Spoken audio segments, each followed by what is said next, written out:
Hello and welcome to today's chapter of One Book, One Minnesota. My name is Sid Mark. This is my friend Nala, who I happen to think looks a lot like the main character in the book Because of Winn-Dixie, which is the book we'll be reading from today.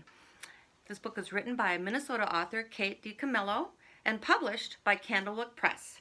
If you are just joining us for the first time and would like to check out the rest of the chapters being read at a different time, you can find the chapters on the Red Wing Public Library website, our Facebook page, or you can read it yourself for free if you just click on the link below me. And now we're going to start with Chapter 1 of Because of Winn-Dixie. Chapter 1. My name is India Opal Baloney, and last summer my daddy, the preacher, sent me to the store for a box of macaroni and cheese, some white rice, and 2 tomatoes when I came back with a dog. This is what happened. I walked into the produce section of the Winn-Dixie grocery store to pick up my 2 tomatoes, and I almost bumped right into the store manager. He was standing there red-faced, screaming and waving his arms around. "Who let the dog in here?" he kept on shouting. "Who let a dirty dog in here?" At first, I didn't see a dog. There were just a lot of vegetables rolling around on the floor. Tomatoes and onions and green peppers. And there was what seemed like a whole army of Winn-Dixie employees running around, waving their arms just the same way the store manager was waving his. And then the dog came running around the corner. He was a big dog and ugly, and he looked like he was having a really good time. His tongue was hanging out, he was wagging his tail, he skidded to a stop and smiled right at me. I had never before in my life seen a dog smile, but that was what he did. He pulled back his lips, he showed me all his teeth.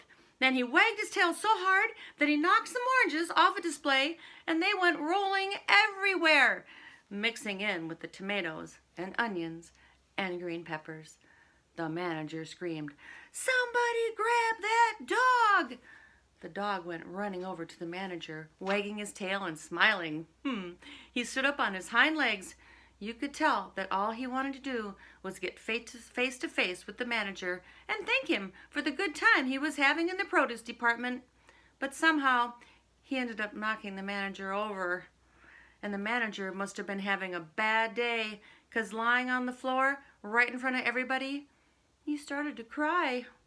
The dog leaned over him real concerned and licked his face. "Please," said the manager. "Somebody call the pound." "Wait a minute," I hollered. "That's my dog. Don't call the pound." All the Winn-Dixie employees turned around and looked at me, and I knew I had done something big, and maybe stupid too, but I couldn't help it. I couldn't let that dog go to the pound. "Here, boy," I said.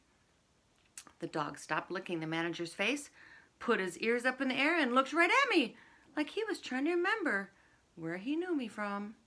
"Here, boy," I said again, and then I figured the dog was probably just like everybody else in the world, that he would want to get called by name, only I didn't know what his name was, so I just said the first thing that came into my head. I said, "Here, Winn-Dixie!" And that dog came trotting over to me just like he had been doing it his whole life. The manager sat up, gave me a hard stare, like maybe I was making fun of him. "It's his name," I said. "Honest." The manager said, "Don't you know not to bring a dog into a grocery store?" "Yes, sir," I told him. "He got in by mistake. I'm sorry. I won't let it happen again. Come on, Winn-Dixie," I said to the dog.